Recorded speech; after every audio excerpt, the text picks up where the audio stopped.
ఒక చోట నిలబడి ఆ తోకని గిర్రని తిప్పెట్టండి అట్టించుట. అసలే జ్వలిస్తున్న తోక గుండ్రంగా తిరగగానే ఎలా ఉన్నదంటే ఒక జ్వాలామలయం మధ్యంలో మహాకాంతి పుంజంలో ఉన్నట్టు స్వామి. ఇది సూర్యమండల మధ్యంలో హిరణ్మయ పురుషుడు ఉన్నట్లుగా ఉన్నది అని వర్ణించారు. ఇక్కడ ఆ తోక వల్ల ఏర్పడిన సూర్యమండలం.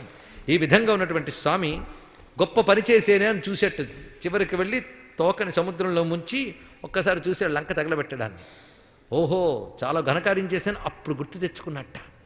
ఆగ్రహంలో ఎంత పని చేశాను. ఈ లంకలోనే అశోకవనం ఉంది కదా, అందులో సీతమ్మ ఉంది కదా, అది ఏమయ్యిందో అని భయచకితుడై ఒక్కసారి బయలుదేరి వెళ్ళేట అశోకవనానికి.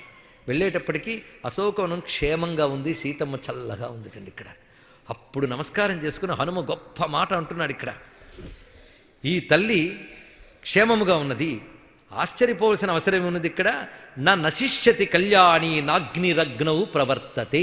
గొప్ప మాట అన్నాడు. అగ్ని ఏమీ చెయ్యలేదు గనక సీతమ్మలా ఉందన్నాడు.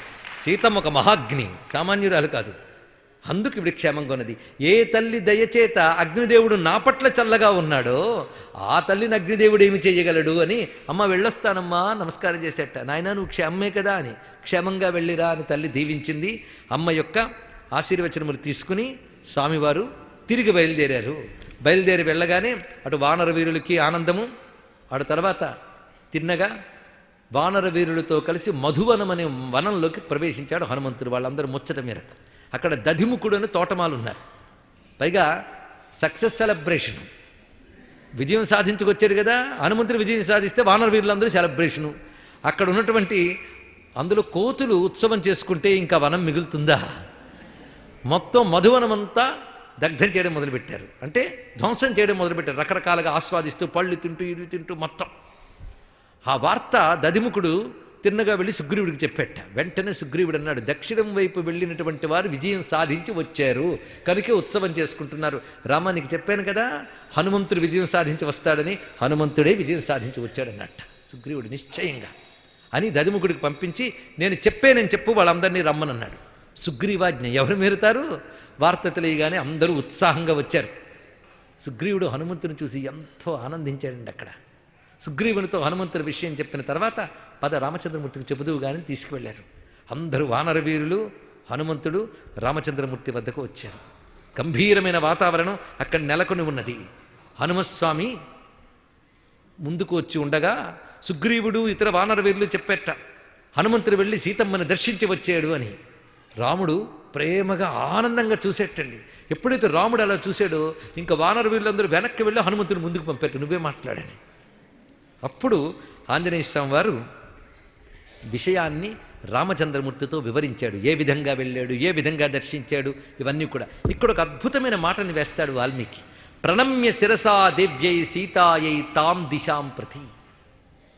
ఎప్పుడైతే రాముడితో చెప్పబోతున్నాడో ముందుగా చేసిన పని ఏమిటంటే దక్షిణం వైపు తిరిగెట్టండి ఒకసారి. అక్కడ సీతమ్మ ఉంది గనక సీతమ్మ ఉన్న దిశ వైపు తిరిగి నమస్కారం చేసుకుని చెప్తున్నట్ట. ఎందుకంటే సీతమ్మని నేను చూశాను కాదు, సీతమ్మ నాకు దర్శనమిచ్చింది. అది ఆయన యొక్క భావం ఇక్కడ. ఇది తెలుసుకోవాల్సిన అద్భుతమైన అంశం ఇది ఇక్కడ అని. ఏ విధంగా తాను సముద్రంపై ఎగిరి వెళ్ళాడు, ఏ విధంగా ఒక్కొక్కటి సాధించుకు వచ్చాడు, ఇవన్నీ వివరిస్తూ అప్పుడు చూడామణిని తీసి ఇచ్చేట. అది స్వామివారు చూశారు. చూస్తూనే అనుకున్నాడు, ఇది చూడగానే నాకు ముగ్గురు గుర్తొస్తున్నారయ్యా అన్నట్ట రాముడు. సీతమ్మ చెప్పింది చూడామణి చూస్తే ముగ్గురు గుర్తొస్తారని. అది ఎవరు అంటే జనక మహారాజు, దాని తర్వాత మా అమ్మ, నేను. ఎందుకంటే వీళ్ళ అమ్మ అది యజ్ఞము ద్వారా సంపాదించాడు జనక మహారాజు ఆ మణిని. ఇంద్రుడు ప్రేమగా ఇచ్చేట. ఆ మణిని జనక మహారాజు భార్య దశరథునికి కౌసల్యకి ఇచ్చి సీతమ్మకి అలంకరించమని చెప్పిందిట. అప్పుడు వాళ్ళు సీతమ్మకి అలంకరించట. అందుకు ఎందరు గుర్తొస్తారో చూడండి, అటువారు ఇటువారు. దీన్ని బట్టి రాముడి బాధ్యత గుర్తొస్తుంది. అందుకు వీరో జనన్యా మమచ తల్లి చెప్తుంది. అదేవిధంగా ఇక్కడ సీతమ్మను, సీతమ్మ యొక్క తల్లిని, తండ్రిని కూడా రామచంద్రమూర్తి గుర్తు తెచ్చుకున్నాడు. ఆవిడ చెప్పినట్టుగానే ముగ్గురిని గుర్తు తెచ్చుకుని ఇది భాషిస్తున్న అమ్మ యొక్క పాపిటను కూడా భావన చేశాడు. అప్పుడు అన్నట్ట, హనుమా నీ మాటలు వింటూ ఉంటే ఇంకా ఇంకా వినాలనుందయ్యా. దాహం పొందిన వాడికి చల్లని నీరు లభిస్తే ఎంత హాయిగా ఉంటుందో, విరహతాపంతో వియోగ వేదనతో ఉన్నటువంటి నాకు నీ మాటలు వింటూ ఉంటే సేద తీరుతూ ఉన్నాను. కిమాహ సీత హనుమాన్ తత్వత కథయాజ్యమే. సీతమ్మ ఏమన్నదో చెప్పు, నాకు ఇంకా చెప్పు. నీ మాటలు ఎలా ఉన్నాయంటే జబ్బు పడ్డవాడికి ఔషధం లభించినట్టుందయ్యా అన్నాడు ఇక్కడ. అంటూ మధురా మధురాలాప కిమాహ మమ భమిని, అద్భుతమైన మాట అంటున్నాడు ఇక్కడ. తియ్యగా మాట్లాడడమే స్వభావముగా కలిగినటువంటి సీతమ్మ నా గురించి ఇంకా ఏమన్నదో చెప్పు చెప్పు. అన్నీ చెప్పాడు నిజానికి, కానీ రామచంద్రమూర్తి యొక్క ప్రేమ చూడండి. అలా అడగగానే అప్పుడు వివరిస్తూ హనుమ చెప్తున్నాడు, తాను 2 నెలల గడువే పెట్టాడు రావణాసురుడు అని వేదన పడితే నేను నీ యొక్క వృత్తాంతాన్ని చెప్పి, అమ్మా రామచంద్రమూర్తి త్వరలో వస్తాడు, నీకు సాంత్వన లభిస్తుంది, రాముడు విజయం సాధిస్తాడు, మీరు ఉభయులు కలిసి వచ్చి అయోధ్యలో పట్టాభిషిక్తులు అవుతారమ్మా, మమ్మల్ని అనుగ్రహిస్తారని చెప్పాను అంటాడు ఇక్కడ. ఇది ఆఖరి శ్లోకం సుందరకాండలో. తతో మయా వాగ్భిరదీన భాషిత శివాభిరిష్టాభిరభిప్రసాదిత జగామ శాంతిం మమ మైథిలాత్మజ తవాతి శోకేన తథాతి పీడిత. నీ శోకముతో బాధపడుతున్న తల్లి నా మాటలతో ఓదార్పు పొంది శాంతిని పొందింది. మొత్తానికి సుందరకాండలో ఆఖరి మాట ఏమిటి? శాంతిని పొందింది. ఒక గ్రంథాన్ని శాంతి శాంతి శాంతి అని పూర్తి చేసినట్టుగా పూర్తయిందండి సుందరకాండ. అందుకే సుందరకాండ పారాయణ చేసిన వారికి శోకములు తాపములు అణగి శాంతి లభిస్తుంది. ఇది సుందరకాండ పూర్తయింది, హనుమత్ కథ పూర్తి కాలేదు. ఎప్పుడైతే ఈ విధంగా హనుమ చెప్పాడో, ఏమన్నావు హనుమ, సీతమ్మ 2 నెలల మాత్రమే బ్రతుకుతానన్నదా? సీత లేకుండా ఒక్క క్షణం కూడా నేను బ్రతకలేను సుమా, వెంటనే యుద్ధానికి సన్నద్ధులం కావాలి అని రామచంద్రమూర్తి సేతుబంధనానికి సన్నద్ధం చేశాడు. రామచంద్రమూర్తి యొక్క ప్రతాపం వల్ల సముద్రుడు అనుకూలుడయ్యాడు, సేతువు నిర్మించబడింది. సేతువుపై రామచంద్రమూర్తి లక్ష్మణ సైతుడై వానరవీరుడితో వెళ్ళి అక్కడ రావణునితో యుద్ధం చేశాడు. ఆ యుద్ధంలో హనుమ యొక్క ప్రతాపాన్ని మనం చూడాలి. హనుమత్ కథ మనకి ప్రధానం. హనుమ యొక్క వీరత్వం ఎన్ని రకాలుగా విజృంభించి ఎంతమంది రాక్షసుల్ని సంహరిస్తాడు అక్కడ. దుర్ధరుడు, అకంపనుడు మొదలైనటువంటి రాక్షసులందరినీ హనుమయే సంహరిస్తాడు అక్కడ. అంతేకాదు ఎన్ని రకాలుగా యుద్ధంలో హనుమ ప్రవర్తిస్తున్నాడు అనేది మనం గమనించవలసిన అనేక అంశములున్నాయి. ఒకటి, కుంభకర్ణుడు వచ్చినప్పుడు ప్రధానంగా ఆ కుంభకర్ణుడు వచ్చినప్పుడు ఆంజనేయ స్వామి విజృంభణ చాలా విచిత్రంగా ఉంటుందండి. దానికంటే మునుపు రావణుడు ఒకసారి వస్తాడు, ఒక్కసారి బలాన్నంతటిని చూద్దామని వచ్చినప్పుడు ఆ రావణుడు వస్తూ ఉండగా రావణుని నేను ఎదుర్కొంటాను అని వెళ్తాడు లక్ష్మణస్వామి.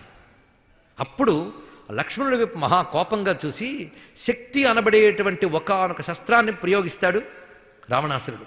ఆ శక్తి తగలగానే లక్ష్మణస్వామి కింద పడిపోతాడండి.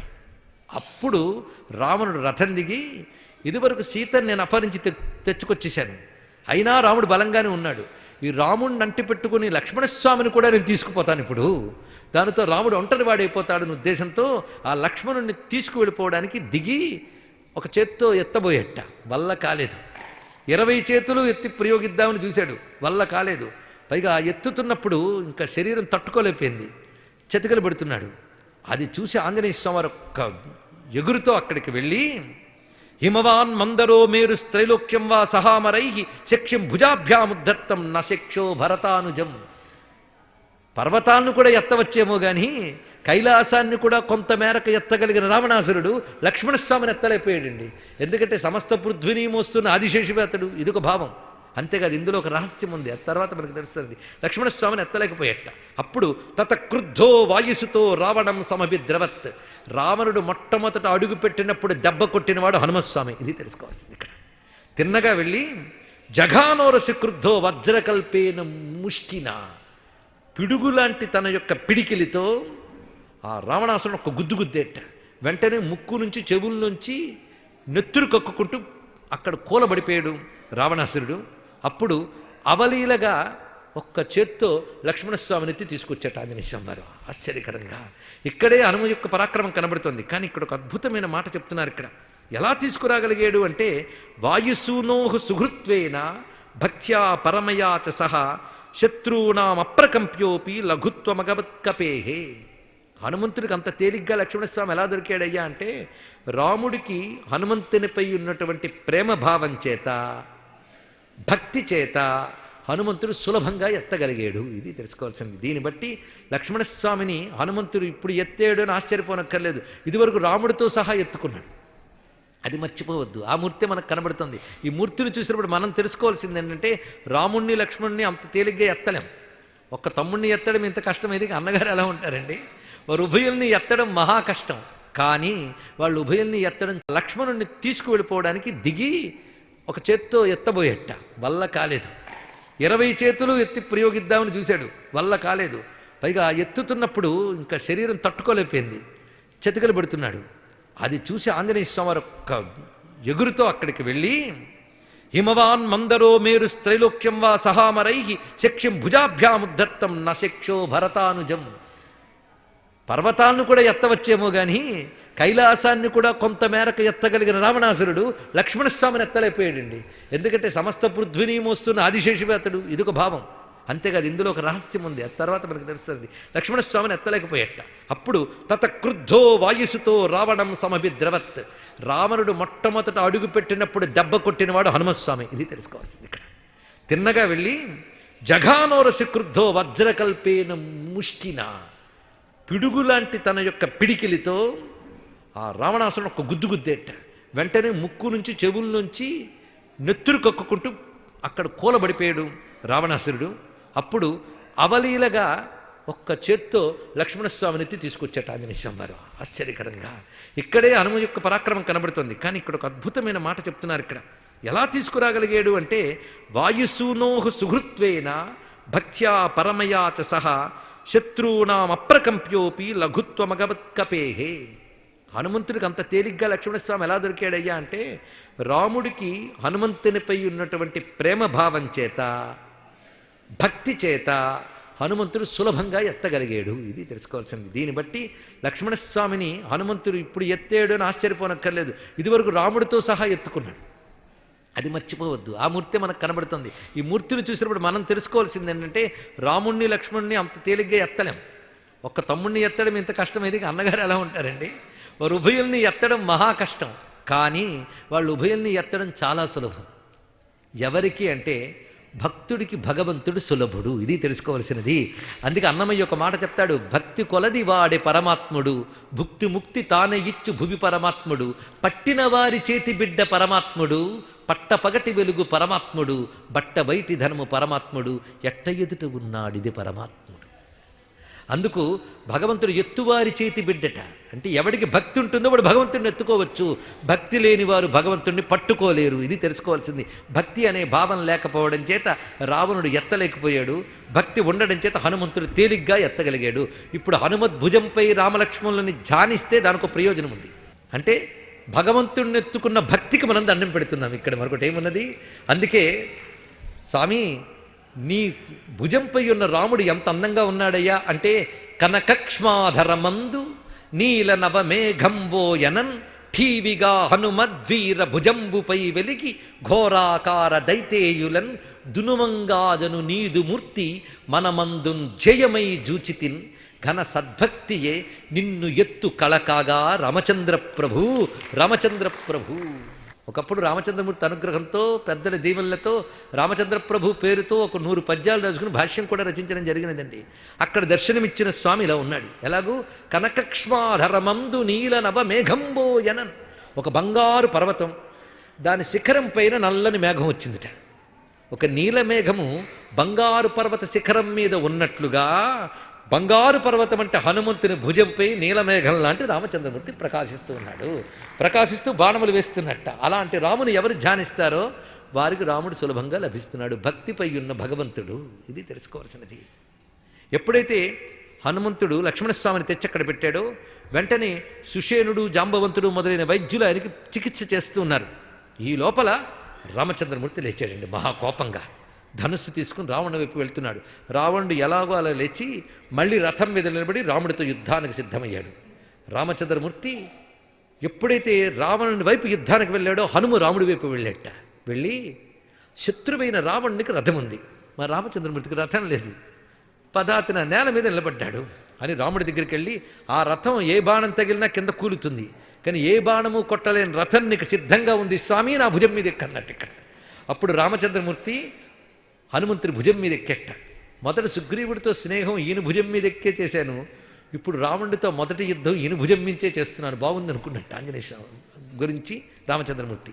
అప్పుడు హనుమంతుని భుజంపై ఎక్కి అవలీలగా రాముడు కొద్ది బాణాలతో రావణ్ణి కిరీటాన్ని కొట్టాడు. రథాన్ని కొట్టాడు, సారథిని కొట్టాడు, రథం ముక్కలయింది, చేతిలో ధనుస్సు ముక్కలయింది, విరథుడై కిరీటం పడి నిరాయుధుడై నిలబడిపెట్ట. అప్పుడు రాముడు అంటాడు, లక్ష్మణస్వామితో ముందు యుద్ధం చేసావు నువ్వు, ఆయన కొట్టిన బాణాల దెబ్బకే సగం నీరసపడ్డావు, తర్వాత హనుమంతుడు గుద్దిన గుద్దుకి ఇంకా నీరసపడ్డావు, ఇప్పుడు నా బాణాల దెబ్బకి దెబ్బతిన్నావు, ఇంటికి వెళ్ళి ఫ్రెష్ అయ్యి రా అని పంపించట్టండి ఇక్కడ. ఆ విధంగా ఎప్పుడైతే రావణుడు తిరిగి వెనక్కి వెళ్ళాడో అవమానంతో తల ఉంచుకుని వెళ్ళాడు ఆయన. అప్పుడు కుంభకర్ణుడు నిద్ర లేపి పంపిస్తాడు. ఆ కుంభకర్ణుడు వచ్చినప్పుడు మొత్తం వానర వీళ్ళందరూ గడగడలాడిపోతారు. ఆ ప్రతాపం అంత భయంకరంగా చేశాడు. ఆఖరికి సుగ్రీవుణ్ణి చూసి సుగ్రీవుడిని ఒక్కడు కొట్టి సుగ్రీవుణ్ణి భుజం మీద పెట్టుకు తీసుకుపోతున్నాడండి కుంభకర్ణుడు. ఎప్పుడైతే సుగ్రీవుని తీసుకుపోతున్నాడో వానర రాజుని తీసుకుపోతూ ఉంటే గొప్ప విజయమే అది నిజానికి కుంభకర్ణునికి. అప్పుడు రాక్షస వీరుల ఆనందం తట్టుకోలేక కోట బురుజుల పైకి వెక్కి చందనము, పన్నీరు, పువ్వులు పట్టుకున్నారట. ఎందుకంటే కుంభకర్ణుడికి సన్మానం చేయాలి. వాళ్ళ తొందరపాటు ఎలా ఉందో చూడండి ఇక్కడ. ఎందుకంటే కుంభకర్ణుడి మీద చందనం, పువ్వులు వేద్దామంటే కిందనుంటే లాభం లేదు. అందుకే వాళ్ళందరూ కోట బురుజులు ఎక్కారట. ఎక్కి కుంభకర్ణుడి మీద జై కుంభకర్ణ, జై కుంభకర్ణ అంటూ పన్నీరు, చందనము అన్ని జల్లుతున్నారండి. అవి అక్కడ పైన మూర్ఛపోయి ఉన్నాడే సుగ్రీవుడు, ఆయన మీద పడ్డాయట. ఆయనకు మెలకు వచ్చింది. ఒక్కసారి మెలకు వచ్చి ఎక్కడున్నాను నేను, కదులుతున్నానే, కొండ మీద కదులుతున్నట్టుంది అనుకున్నాడు. చూశాడు, వీడి దగ్గరున్నానా అనుకున్నట్ట. వెంటనే ముక్కు చెవులు పట్టి కొరికి రక్కాడండి చేతులతో. వెంటనే పురుగేదైనా కొరుకుతుంటే తీసి ఎలా పారేస్తామో అలా పారేసేట కుంభకర్ణుడు. వెంటనే కింద పడ్డ సుగ్రీవుడు పరుగెత్తుకున్నాడు. వెనక్కి తిరిగాడు కుంభకర్ణుడు. వెనక్కి తిరిగి ఇవాళ వీడి పని చెప్తానని చెప్పాడు. అప్పటికి దూరం వెళ్ళిపోయాడు సుగ్రీవుడు. తన చేతిలో కాలాయస త్రిశూలము 1000 పుట్ల ఇనుముతో చేయించేట్టు దాన్ని. పైగా శివవరప్రసాదం, అది సామాన్యం కాదు. ఆ త్రిశూలం తీసి విసిరాడు సుగ్రీవుడి పైన కుంభకర్ణుడు. అది కానీ తగిలిందే ఆవిడ బతకడండి ఇంకా. కానీ చిత్రం ఏంటంటే విసరడం కనిపించింది కానీ మరి త్రిశూలం కనబడలేదుట. ఏమైంది అంటే అది ప్రయోగించిన వెంటనే మహావేగంగా ఎగిరి ఆంజనేయ స్వామి వారు దాన్ని పట్టుకుని తొడ మీద కొట్టి విరిచి సముద్రంలోకి విసిరెట్ట. చప్పుడు కూడా వినబడకుండా ఎక్కడ పడిందో అక్కడ పడింది. ఇక్కడ ఎలా సుగ్రీవుని కాపాడాడో చూడండి. అంతేనా, ఇంద్రజిత్తు వచ్చి వేసిన అస్త్రానికి మొత్తం అందరూ దెబ్బతిని పడిపోతారు. చివరికి రామలక్ష్మణులు కూడా నిశ్చేష్టులై పడి ఉంటారు. అప్పుడు చేష్టలుడి ఎవరైనా ఉన్నారా లేదా చూడ్డానికి హనుమంతుడు, విభీషణుడు వెళుతూ ఉంటారట. ఒక చోటకు మూలుగు వినబడుతుంది. ఎవరిదా ఆ మూలుగు అని చూస్తే జాంబవంతుడండి. ఎందుకంటే ఆయన్ను కూడా అస్త్రములేవి చెయ్యలేవు. కానీ పెద్ద వయస్సు వాడు కనుక పడిపోయాడు ఆ మహానుభావుడు.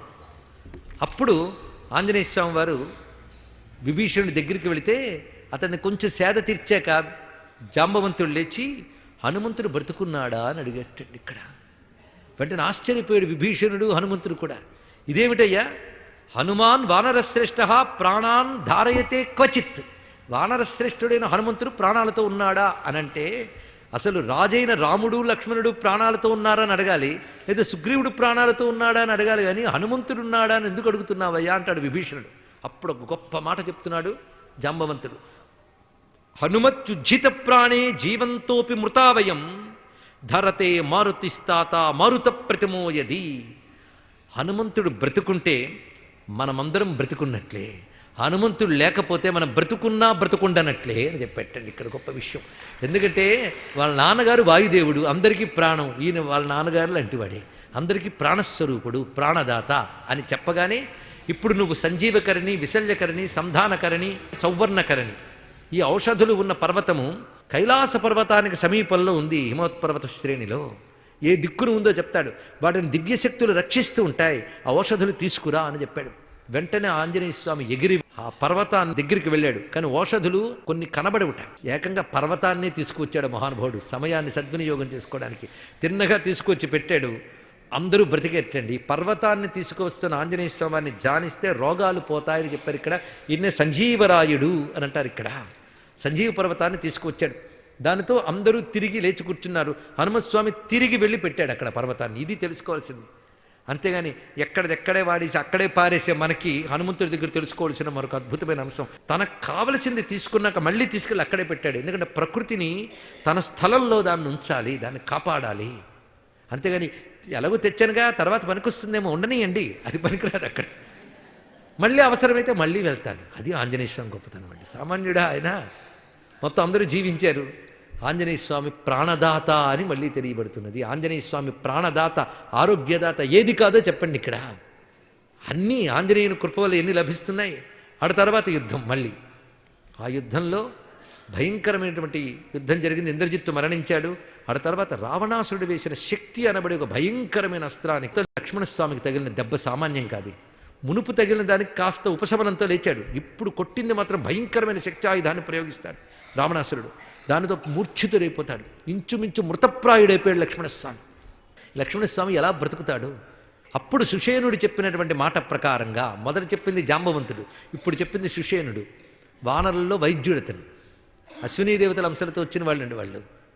సుషేనుడు చెప్పిన మాట మేరకు మళ్ళీ తీసుకురావడానికి వెళ్ళేట. రెండవ మారు వెళ్ళాడు సంజీవి పర్వతం తీసుకురావడానికి. అలా వెళ్ళి ఇలా తీసుకొచ్చేట. మళ్ళీ లక్ష్మణస్వామి జీవితుడయ్యాడు. అప్పుడు రాముని ఆనందం చూడాలండి ఇక్కడ. లాయ సజీవన లఖన జయాయే శ్రీ రఘువీర్ హర్షివురలాయే. ఎప్పుడైతే లక్ష్మణస్వామిని బ్రతికించాడో అప్పుడు హనుమతో అంటున్నాడు, అసలు నీవు చేసిన ఉపకారం లాంటి ఉపకారం ప్రపంచంలో ఇంకెవ్వరూ చెయ్యలేరయ్యా. నీ ఉపకారం ఎంత ఉపకారం అంటే ప్రత్యుపకారం కూడా చెయ్యలేనంత ఉపకారం చేశావు. నువ్వు చేసిన ఉపకారాలు ఇప్పటికి 2. ఆ ఉపకారాలకి ఇదిగో ఇది నీకు ఇస్తున్నాన్ని ఇవ్వలేనయ్యా. అటువంటి ఉపకారం నువ్వు చేసి పెట్టావు. గతంలో సీతమ్మ జాడ చెప్పి నా ప్రాణం నిలబెట్టావు. ఇప్పుడు లక్ష్మణస్వామిని బ్రతికించి నా ప్రాణం నిలబెట్టావు. అందుకు ప్రాణదాతవు నువ్వు. అందుకు నీకేమివ్వగలను అని రాముని చేత అనిపించిన వాడు హనుమంతుడు ఒక్కడేనండి. ఇది తెలుసుకోవాల్సింది. ఇక్కడ అన్నాడు, సీతమ్మ జాడ తెలిసినప్పుడు కూడా నువ్వు చేసిన ఈ పని ఎంత గొప్పదో నాకు తెలుసు. ఒక వీరుడికి అర్థమవుతాడు మరొక వీరుడు, ఒక విద్వాంసుడికి అర్థమవుతాడు మరొక విద్వాంసుడు. అందుకు లంక వైపు వెళ్ళడం కానీ, 100 యోజనాల సముద్రాన్ని దాటడం కానీ, అక్కడ అప్రతిహతంగా సీతమ్మని చూడడం కానీ, లంకని దహనం చేయడం కానీ, అసుర సంహారం చేయడం కానీ ఊహలో కూడా ఎవడు చేయలేడు. ఇంత చేసిన నీకు నేనేమివ్వగలను? ఇప్పుడు ఏమీ లేని పేదను నేను అని చెప్తూ, పరీరంభోహి మే లోక మమ సర్వస్వభూతస్తు, నా సర్వస్వాన్ని నీకు ఇస్తున్నాను అని చెప్పి హనుమంతుని గాఢాలింగనం చేసుకున్నట్ట రామచంద్రమూర్తి. ఇది హనుమద్రామమూర్తి అండి. ఆ చూస్తున్న వానరులకి కళ్ళు చెమ్మగిల్లే స్వరూపాన్ని చూస్తూ ఉంటాయి. రాముని యొక్క ప్రేమ అలా పొంగులు వారింది. రాముని యొక్క ఆ కౌగిలింతలో హనుమ ఇమిడిపోయాడండి స్వామి. ఇప్పుడు చూస్తున్న వాళ్ళకి ఎలా కనబడుతుందంటే సగం ఆంజనేయ స్వామి వారు, సగం రాముడు కనబడుతున్నారు. ఆ రూపం ఎలా ఉన్నదంటే హరిహరాత్మకమైన మూర్తి దర్శనమిచ్చింది అందరికీ. హనుమద్రామమూర్తి. ఇలాంటి మూర్తిని 2 సార్లు చూడగలిగాం మనం. ఒకటి సీతమ్మ జాడ చెప్పినప్పుడు, మరొకసారి లక్ష్మణస్వామిని బ్రతికించినప్పుడు. ఇది హనుమత్ కథలో హనుమంతుడు ప్రాణదాత అనేటువంటి అంశాన్ని కూడా ప్రస్తావన చేయడం జరుగుతుంది.